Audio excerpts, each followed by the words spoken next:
All right. I'll call this meeting to order. It is Monday, May 6, 2024 at 7:05 p.m. I'll lead the land acknowledgement.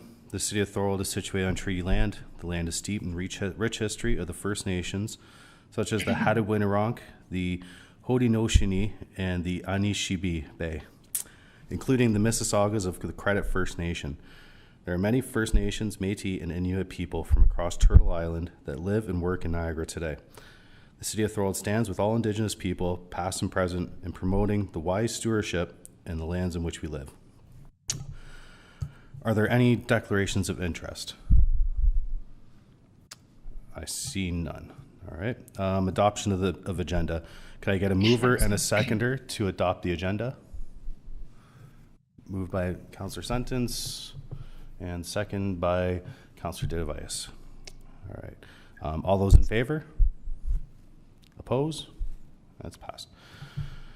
Okay. Adoption of minutes. 5.1 be a PTRC 4-2024, April 8, 2024. Can I get a mover and a seconder to adopt the minutes? Yes, Cheryl. I see Cheryl. And a seconder. And Jeff. Thank you. All in favor? Oppose? That's carried. All right. So first off, we have a presentation. It's item 6.1, turf field proposal at McMillan Park. I'll now call on Janice Sargent, the principal of Thorold Secondary School, for her presentation. Thank you. Hi, everybody. As you heard,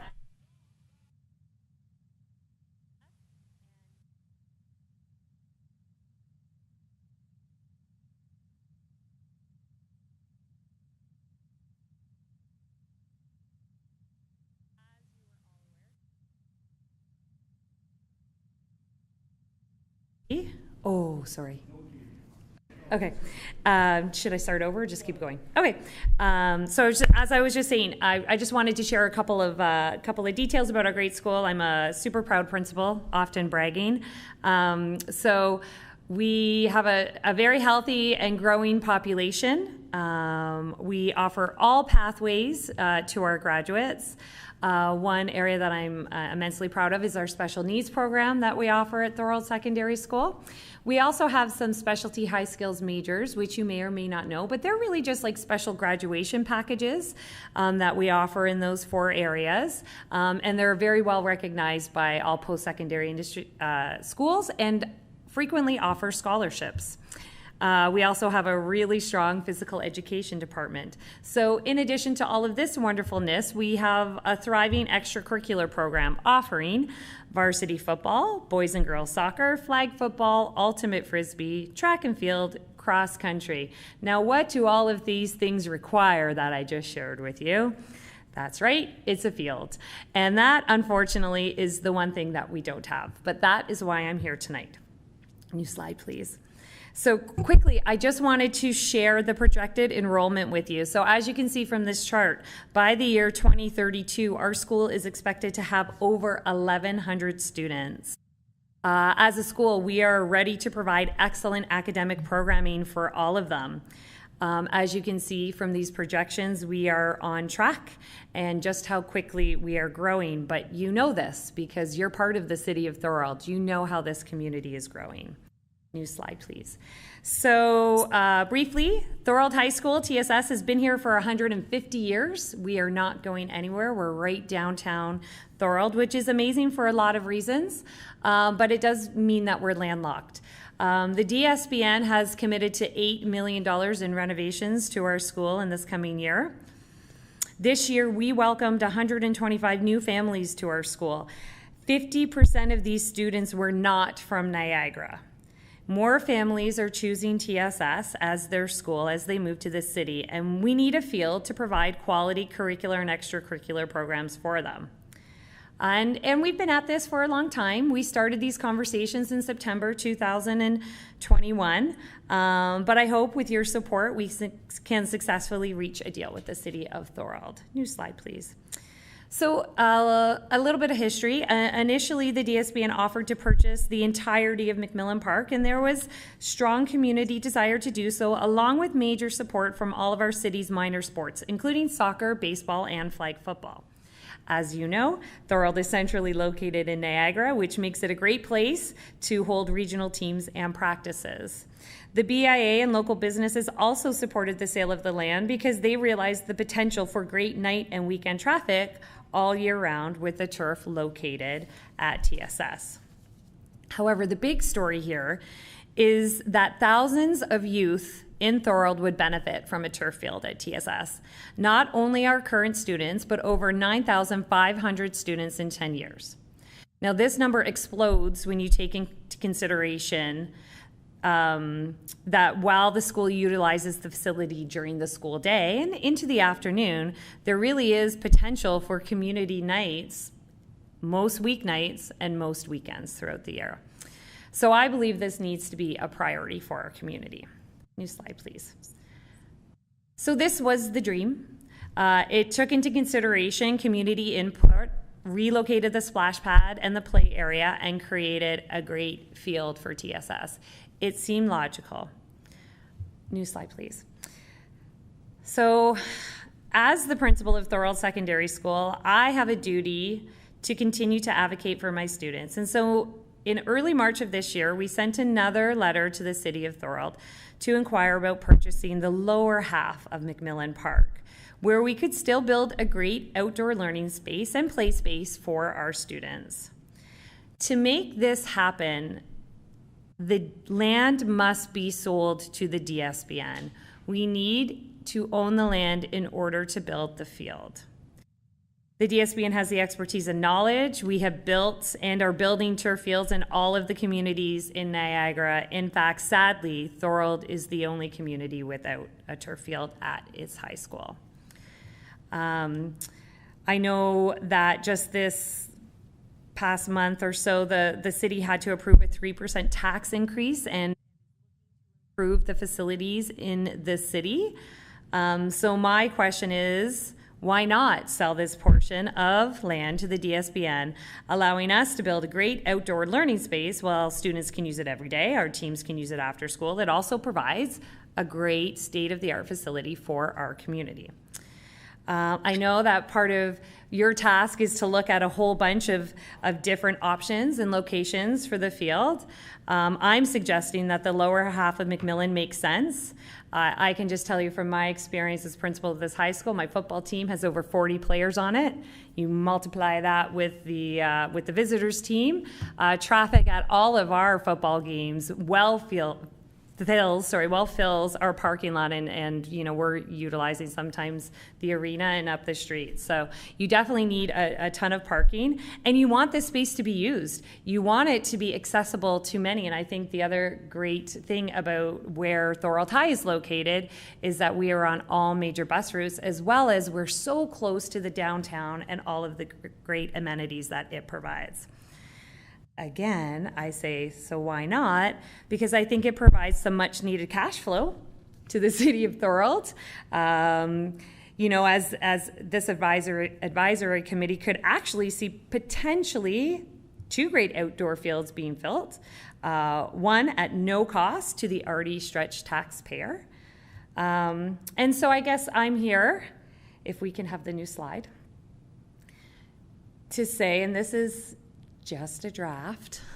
At this point, I'm doing everything I can to try to create the best learning spaces for our students and the best high school for the city of Thorold. Not only for the current students, but our students that are here now and for future generations in this community. As you can see, we do have the space, and again, this is just a very early drawing. I wouldn't want anybody to think this is what it looks like, but we just wanted to be able to provide a possible field location. We do have the space. It is located directly across the street from the school, so access and accessibility are key here, and it makes sense. I just wanted to end with a little story. So every day, I have a group of students who play soccer on the lower field at lunch. Every day. They played all winter long. They have no lines. They take their backpacks and they set them up for nets every day.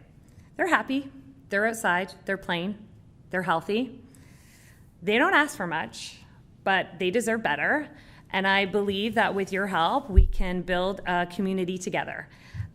So I hope that together we could build a great field for the students of Thorold and our community. That's it for me. Any questions? Thanks, Janice. Is there any questions? I see Councillor Sentence. Yeah, thank you, Janice. I agree. I'm only one vote on council, but speaking for myself, I don't really see this park anywhere else because the lower half to me takes care of everything that we need right now. So I appreciate you coming and putting this forward. This is big. I'm a Thorold High grad. I love Thorold High, and I really hope that we can get something together. Even if it's selling partnership, I just want a field for Thorold High and for our sports. So however this deal comes out, I'm good. I just think we should have it. And I wasn't even thinking about the parking. You got a giant parking lot right there that takes care of your parking needs. The only one thing is, I know that was an early drawing. I would like to try and see if a splash pad can be kept somewhere. Just because if I moved into a neighborhood and then it left, that would leave a bitter taste. But again, I know we got to be progressive. So any drawing, I would just like to potentially have that look. So thank you.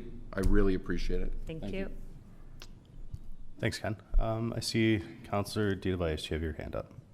Okay, thank you. Thank you, Janice, for coming in also. We were working hard, investing money in our downtown to fix it up, and it's improving a lot. And I know myself, my family, we spent millions of dollars in the process of spending maybe another 15 million downtown. Do you think this will impact the downtown BIA with the turf field? I would say absolutely. I think what, if the city does sell the land and we are able to build that field, I can speak from experience. I've worked in other high schools that have had relationships with the cities in which the school is built. And I know for a fact that those fields are often rented weeknights every weekend. So if you think about the potential, that brings a lot of foot traffic to, I'm a hockey mom, so I know those hours in between tournaments when you're just desperate to do anything. So I think that could really, we've got a beautiful French Street and we've got a lot of great businesses and it's fun to kind of walk up and down. So absolutely, I would say yes, it would be a benefit to the BIA and the businesses that are so close. And we're talking about big ones and we're talking about the mom and pop ones, which I think it's really important to support. I think so too. I have another question. How can this project impact like the school and the community? How can it help everybody? Well, I think I look at that from two perspectives. We have the kids who are in the building currently, right? What this would do is it would create a great outdoor learning space for them. It would create a soccer field for them to play on. It would give us an opportunity. Currently, unfortunately, when we are holding spring tryouts, we often have to travel to another school in order to access their field because Lower McMillan Park is just not suitable. It's dangerous. Our kids could hurt themselves. So we have the impact to the kids who are currently there. Every single day we've got gym classes that can go outside and use that field. Amazing. As I said earlier, I have the most amazing special needs program in the world, I believe. And creating this safe park space directly across the street for them gives them the much needed opportunity to enjoy outdoor learning spaces. And then we have all of our extracurriculars, which I think it makes a lot of sense to me, but I live and breathe this. So we have football that starts late August and goes all the way till November, hopefully late November if the playoffs go in our favor. And those kids are out there until 5:30 most nights. And then we roll right into, our spring teams. We've all field teams. So it would have a tremendous amount of impact on the kids already in my building. But the second part of this is to think about how much it impacts all the other kids in Thorold as well. So one of the things we do in the DSBN is we partner with our elementary, we call them feeder schools, but they're schools that come into our area. So, an example would be Prince of Wales or Ontario Public or Ferndale or Richmond. So we would be able to host all of those schools for their extracurricular activities as well. So they get to come to the big high school for the day. They get to do their track and field events on the field. It's wonderful. So if you take a look at that, the impact is great. And that's honestly, Mike, that's just within the school system. When you extend that out to community use, it is unbelievable how many youth will use this field every single year. It's exponential. I don't know that I could total it. Yeah, yeah. You know, that's strange to me. 8th fastest growing city in Canada, 4th in Ontario. You would think it's to be important, a priority to work with the local high school to get a turf field so it can benefit Thorold High School and the students, especially when you're paying for it. Being in business for 35 years, I don't understand why we are not doing this and jumping on this project.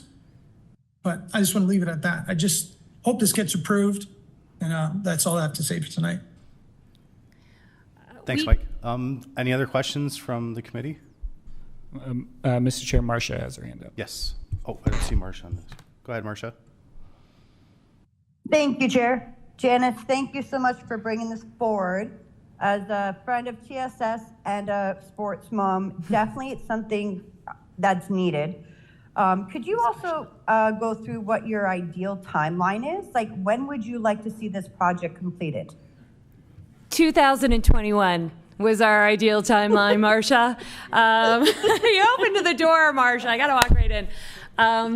But honestly, like, I mean, I can't tell you what facilities could do, but I know that the school board is extremely eager to build a field for TSS, and it is something that we've been working on for quite a long time. So I believe it could be done in a very timely manner. And again, Marcia, I would bring up the fact that the school board, we are experts in this. We have built at multiple high schools already throughout Niagara. So there are things that often come up in a build that might not phase our team because they've already worked through it and they've already got the contractors and they've already got the people with the supplies. This isn't new business for the DSBN. It's something, in fact, that we're very skilled at. Thank you so much, Janice. Good luck. Thank you. Thanks, Marcia. Any other questions, committee members?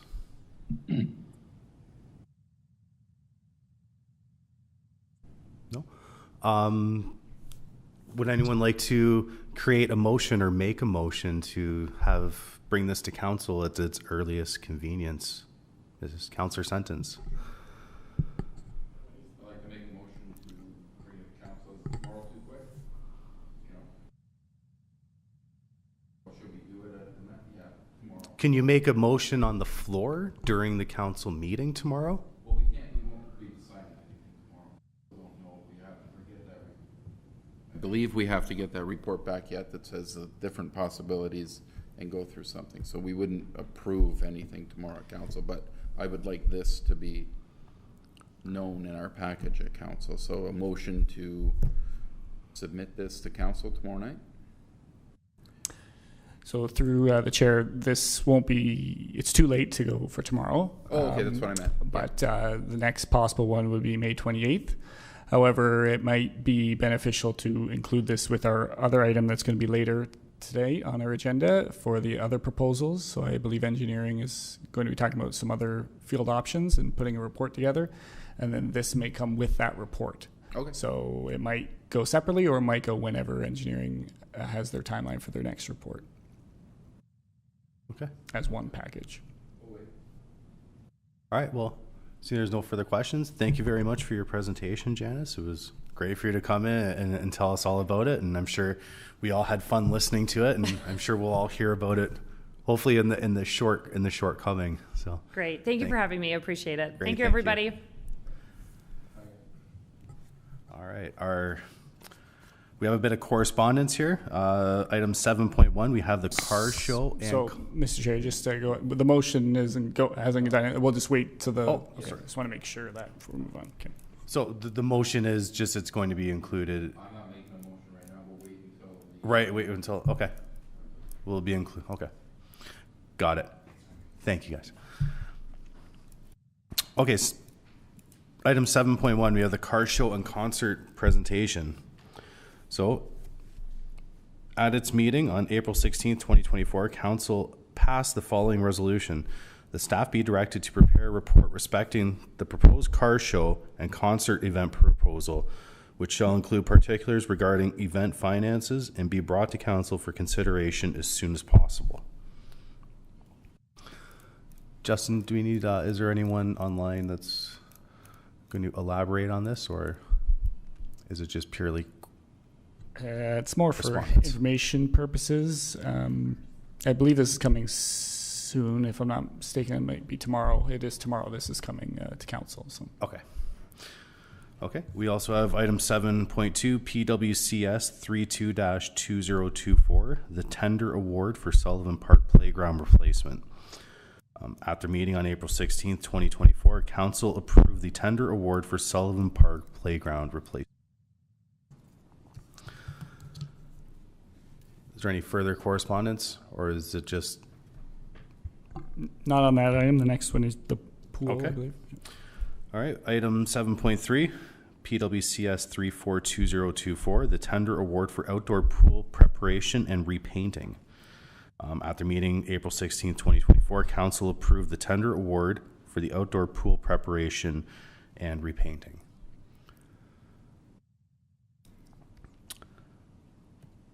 All right, so we do have a committee vacancy. Sadly, Ian Woods has resigned from our committee, from the committee chair. Jacob, do you have any correspondence with this? Thank you, Mr. Chair. Yes, I just wanted to take an opportunity to introduce Brooke Nicholson. Brooke is actually her first day today. She joined us as the program coordinator position at the City of Thorold. So if anyone wanted to welcome Brooke, and maybe she just wanted to say a quick thing just to say hi to everyone. Yeah, I can do that. Sorry, everyone. My name is Brooke Nicholson. I am excited to be here. It was my first day, so it's been a long first day, but I'm excited to meet everybody and get to know everyone. And yeah, if I'm here, if you have any questions, obviously. I have a good background in parks, pools, ice, everything, you name it. Played a little bit of hockey growing up and coach it. So I work in the community a lot with sports, so have a good background in it. So any questions, I'm here. Yeah, welcome aboard, Brooke. Okay, item 8.1, new swings at Beaver Dams Park. Is there any discussion?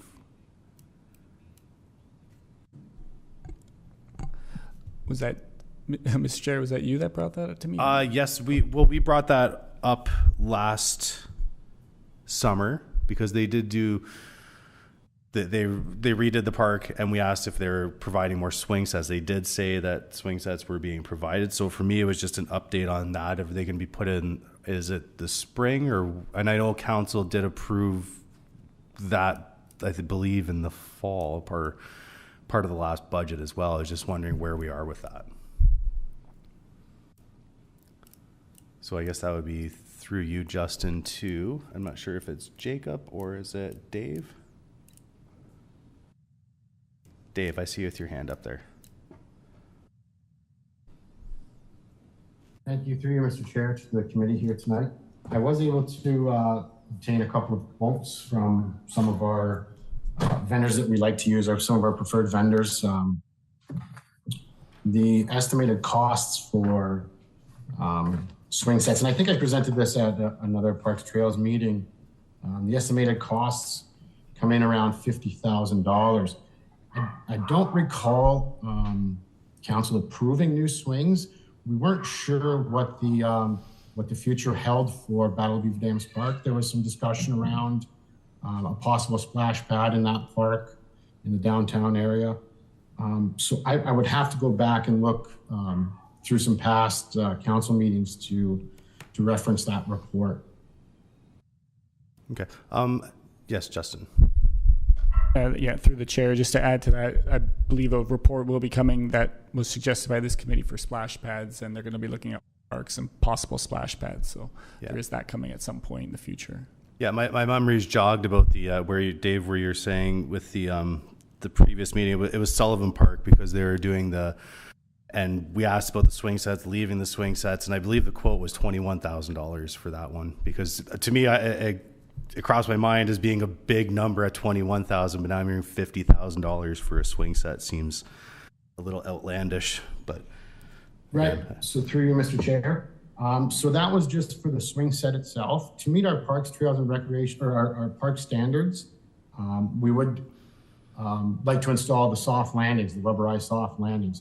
So those previous quotes at $26,880 and $18,897, those came with a wood fiber landing. We're trying to get away from the pea gravels and the wood mulch. Just deteriorates, holds bugs. We're looking to, our park standard wants to focus on rubberized soft landings. So those two figures, 45,000, 47,000 respectively, represent installing the soft rubber landing as well. They're about $25 to $30 a square foot. So looking at the no encroachment zones, we're looking at 34 feet by 28 feet for a soft landing.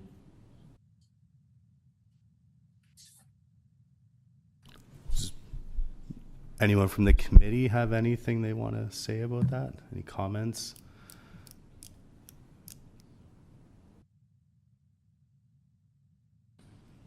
Yeah, Ken, can you go back and just check that on the budget? Because I vaguely remember from our previous meetings of those swings either being considered by council or because they were taken out and we were just wanted them put back in because there was, I mean, we took out 4 swings and we replaced them with, there's no regular swing sets there. Yeah, I can take a look, or we can take a look. I'll ask, but I don't think it was ever approved to go there because we may be taking up space.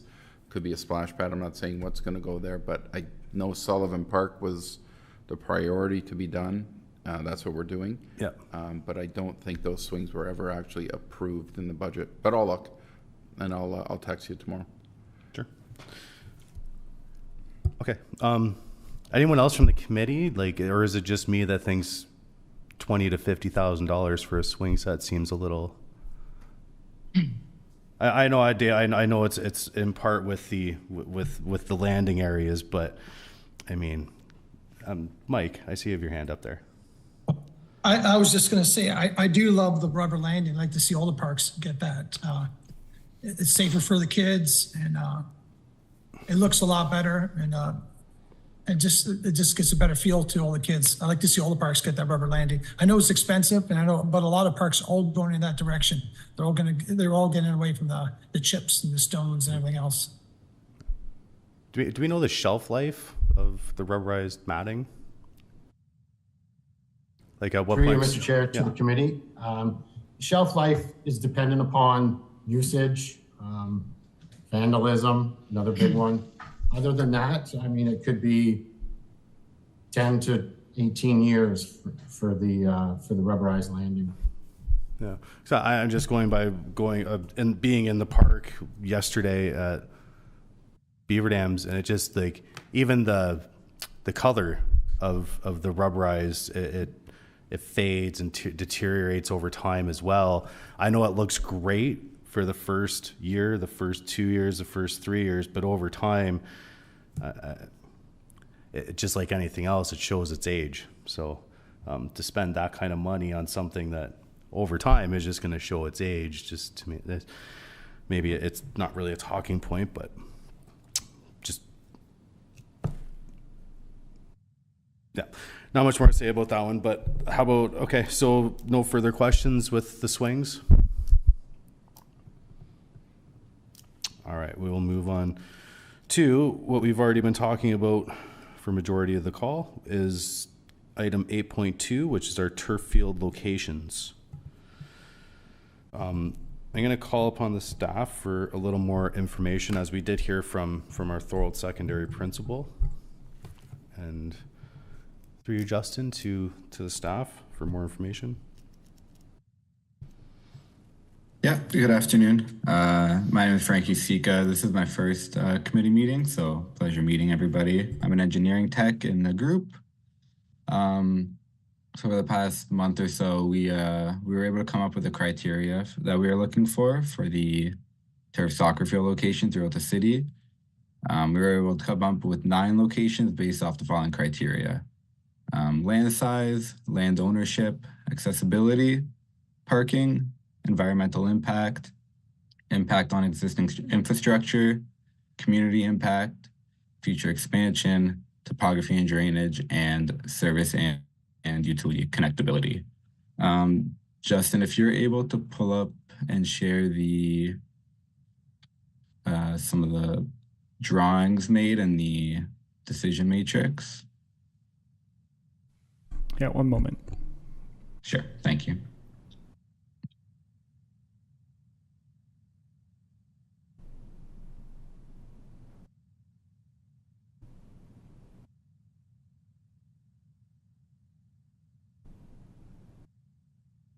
Just, I think, 2 slides up, page 17.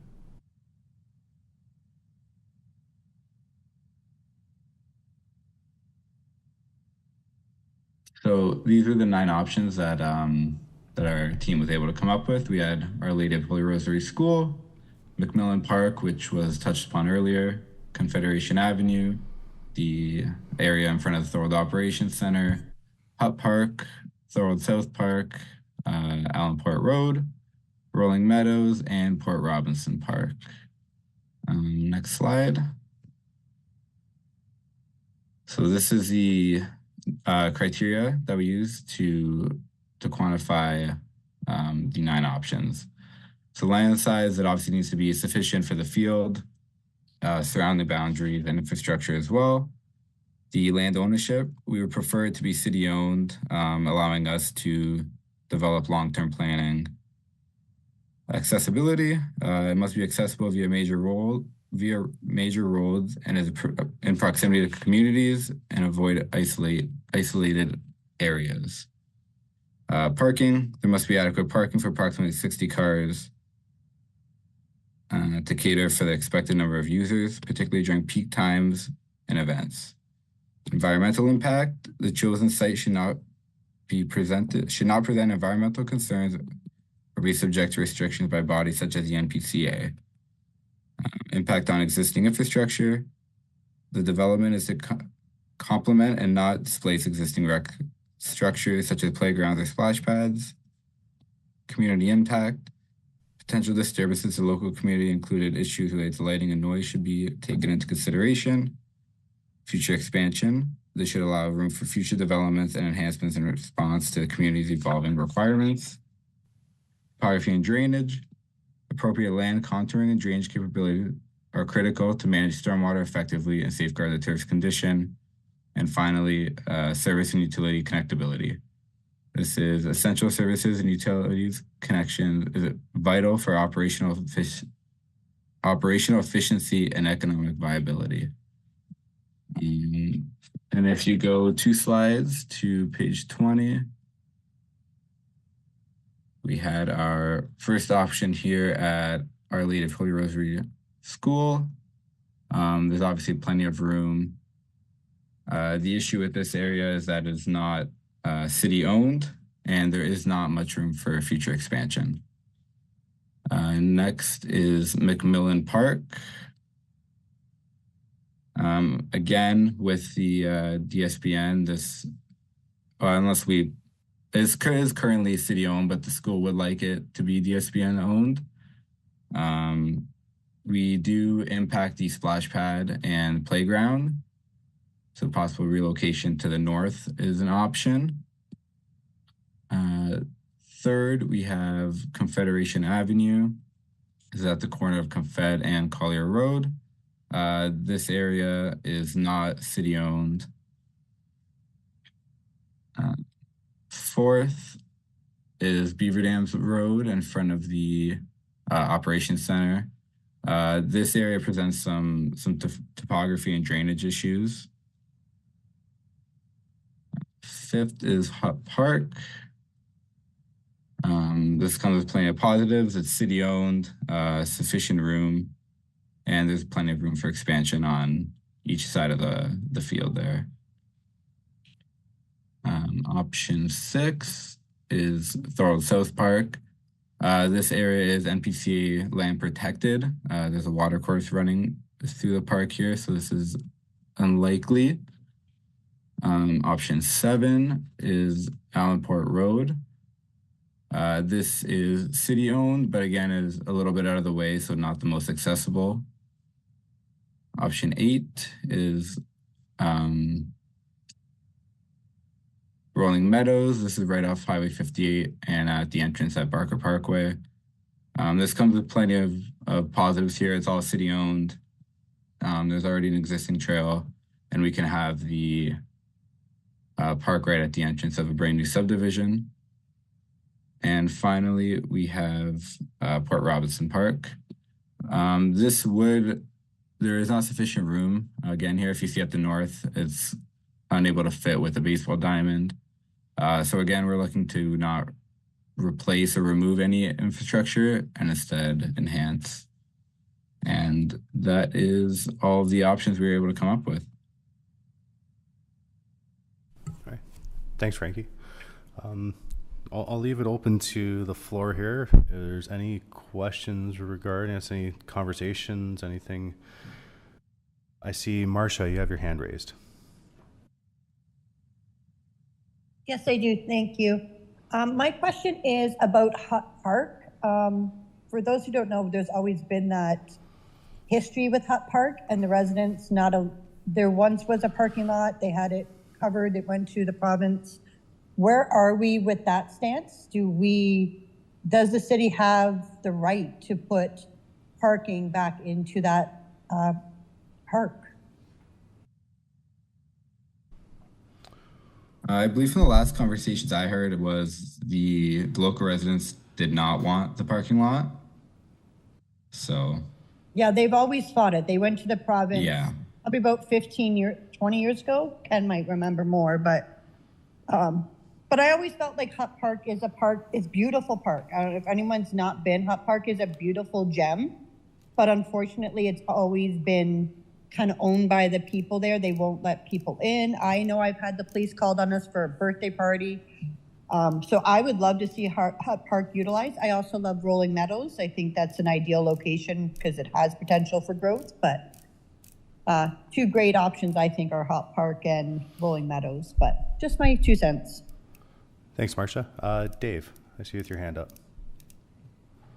Thank you, Mr. Chair, through you. So Hut Park was one of the forefront runners.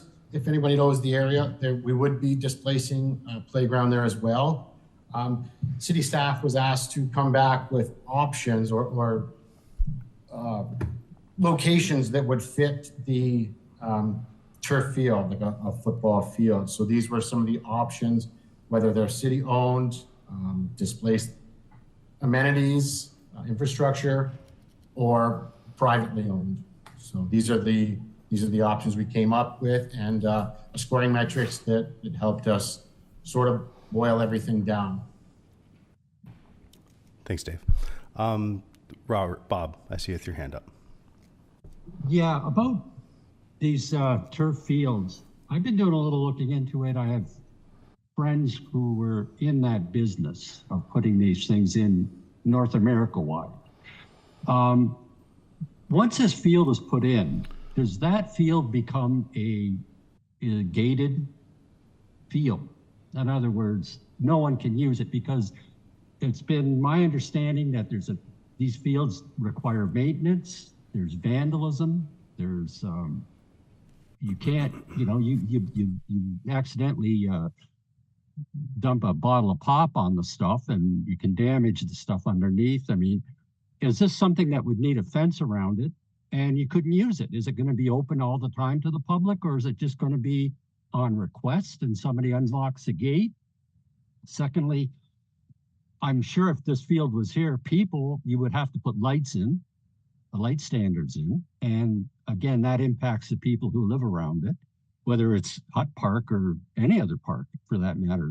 As soon as the lights go up, people will keep complaining. Now, is who's going to maintain this? Is there going to be somebody there all the time maintaining these fields, or is it going to be, you know, somebody? And let's face it, if they put a fence around it, someone will hop that fence. You can do all you want, and someone will do that.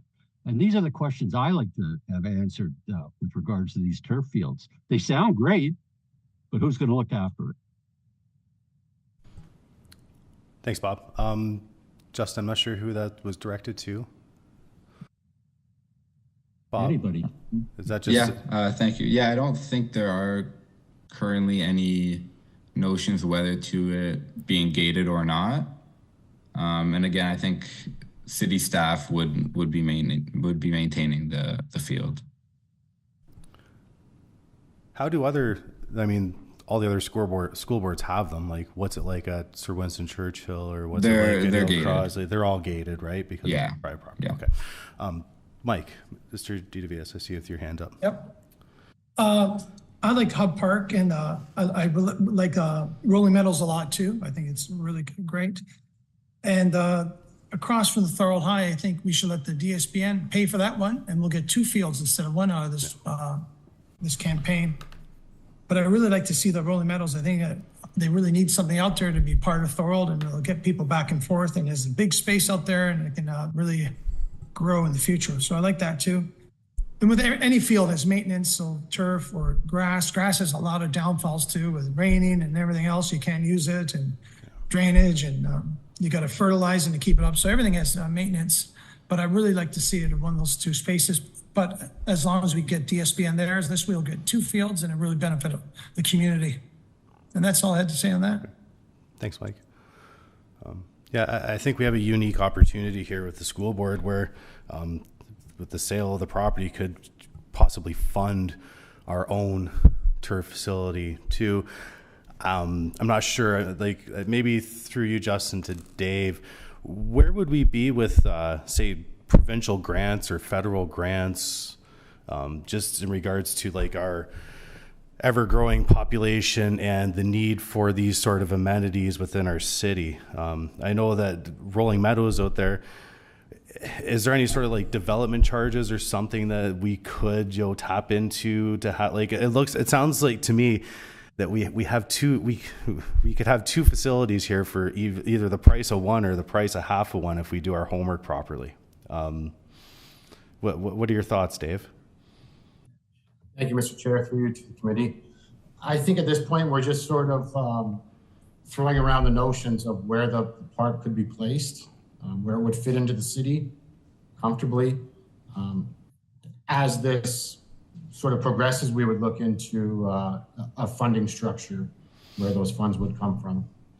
Thank you. Okay, thanks. One area that, sorry, go ahead, Bob.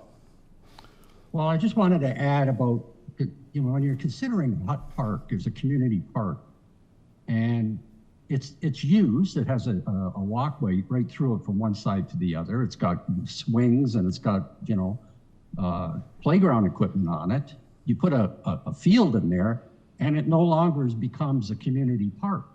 It becomes a gated park that nobody can use except when you book a time. Now, during the day, when kids are in school and things like that, the gates will be locked.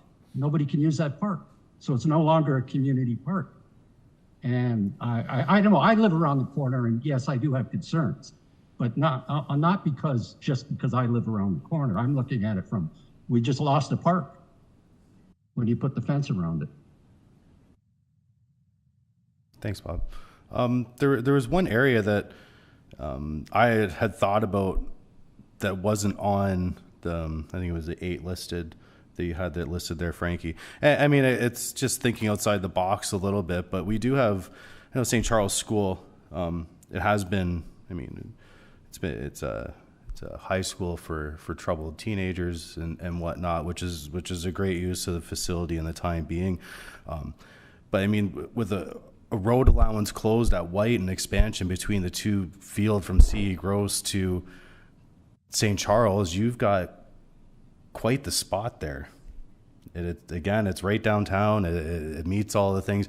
although you don't own half the property. Just maybe another thing to consider when you're looking at these spots, maybe. Yeah, that is a good idea. We did look at St. Charles. In the current area, there isn't enough room, but Right. yeah, possibly connecting the two fields would allow for that. Yeah, because the road allowancer is just the one house, they believe, that's directly on White Street, that's directly across from the school, which, I mean, you could just have a small cul-de-sac at the end because it is just one driveway. Yeah. But you could, with the expansion of that property, you could have a grave facility. Councillor Sentence. Go ahead. Sorry. But just through you, I agree with Bob. I don't see Hut Park as a great spot to go. You still need some, I'll call them passive parks. We have some soccer ability in there now. Parking would be a nightmare trying to figure this out. I like Councillor Dedivitis going for 2 here. That's a good move. But maybe that works if we can have it. I've always thought that we should have something on the other side of the tunnel anyways, being a Thorold South kid, that if we had something that was out there and that's where we're growing, right? So a lot. So I would like to see if we're doing 2. Sorry, Dave. Sorry, Jacob.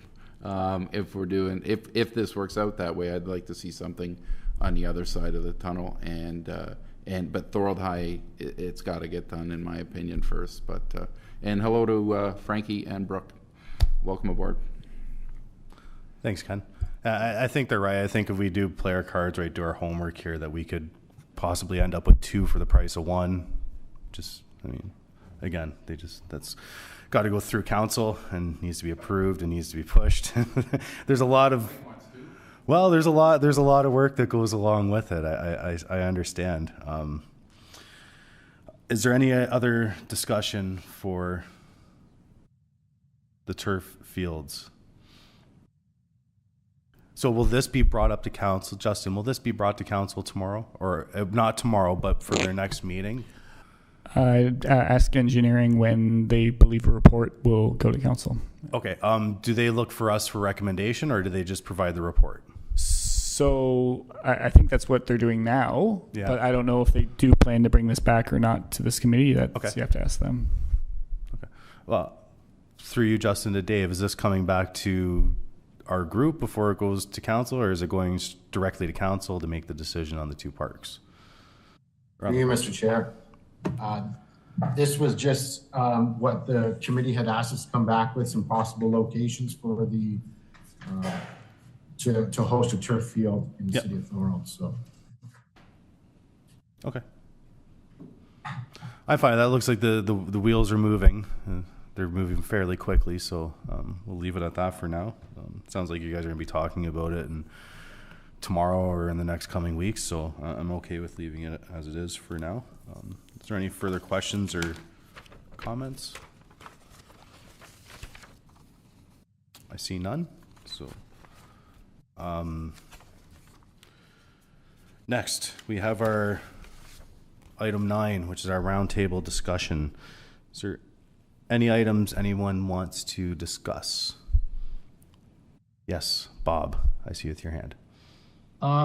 This is in the roundtable section? Yes. Could somebody from the city tell me what the situation with Bridget is? I see an asset at Port Robinson that we're not taking advantage of. I went through the Parks, Recreation and Trails master plan, and they say very little about it. So I don't know if it's there and they have to put up with it, or are they actually going to try to do something? I think it's an asset that we should be on top of like crazy. And I don't even know how this thing is set. When I was on the tourism committee, somewhere along the line, the people who got paid for tourism ran it. Or is there a separate group in Port Robinson that does it? Does the city look after it? Does the region, does the Welland-Ship Canal look after it? Can I get some clarity here so I can go forward with any thoughts that I might have? Thanks, Bob. Go ahead, Dave. Thank you, through you, Mr. Chair. The city does own the boat. We hire staff, we hire a captain, licensed captain, to operate the boat to take travelers back from the west side to the east side. There's numbers calculated or counted every year that take, the travelers back and forth. We have people from all around, North America. I believe all around the world that come and ride our bike route along the canal. I could come back with the numbers for our next meeting just to, assure the committee here that it is heavily used. The tourism booth, Lock 7 tourist booth, does promote Bridget. So I believe it's in the water now. I'm sorry, I'm not completely familiar with Bridget, but if I remember hearing correctly through the office, it is in the water at current. So it's open for business, I think, on the 13th of this month. Thanks, Bob. Go ahead, Bob. I see you with your hand up. No, I forgot. I didn't take it down. Okay. Sorry. But okay. So right now, as far as I understand it, it's at the Lock 7 viewing station. The people there are the ones that kind of oversee what goes on with Bridget, or are they on their own? The guys who operate that, they answer to the city, and that's it. Sorry, through you, Mr. Chair. We hire the captain every year. The Lock 7 tourist booth promotes Bridget. The operations department is responsible for the boat. So we do own it, and we do staff it with a hired captain. I hope that answers your question, Bob. Yeah, no, I need some clarity, because I think that Bridget itself should be something that Parks, Trails, and Recreation should spend a little bit more time trying to do something with it, because I think it fits with what we were supposed to be doing here. It is trails. It is part of the bike thing. I don't know who actually operates the bike trails. If that's a regional thing, I understand. It's just that I think that it's an asset that we should be more every year. We should make it bigger, bigger, and bigger. I mean, it only takes X number of seconds to go across and back. Not much more than a Ferris wheel ride. I get it, but I just see so much potential in it, and I just wanted to know more about it. Thanks, Bob. Jeff, I see you with your hand up.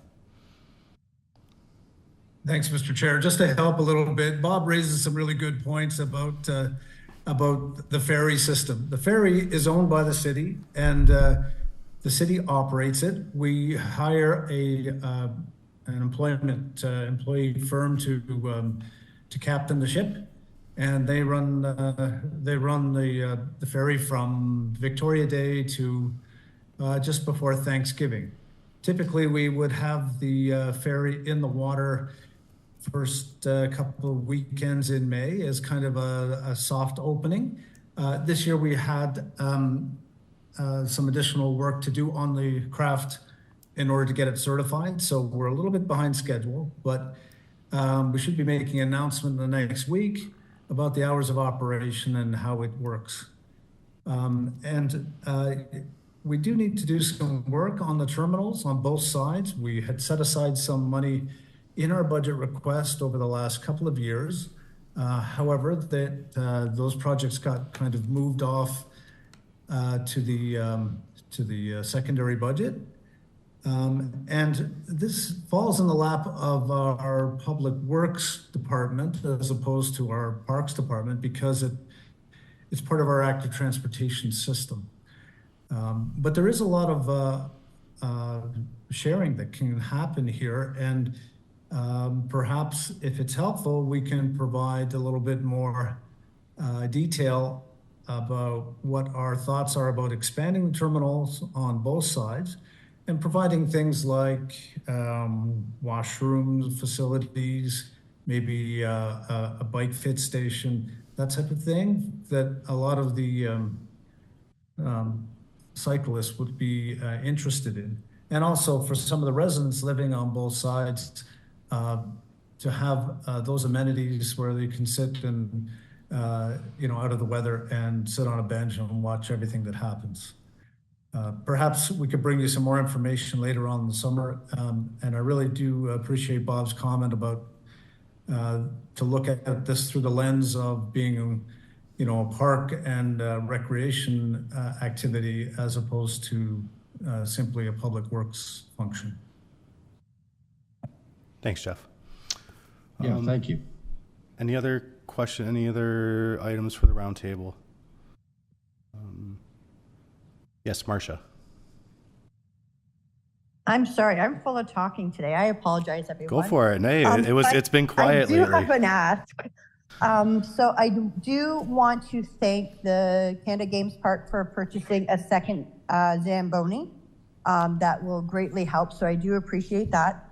I do ask at the next conglomeration, I said the wrong word, meeting, if there's a way that we as tenants can find out when they have big events. So currently when something happens at the Doherty, Jacob or Jerry have always told us we have a tournament coming up, just so you guys know, we have the pet show, things like that, so we can let our teams know ahead of time and they can plan ahead. They can come early for games.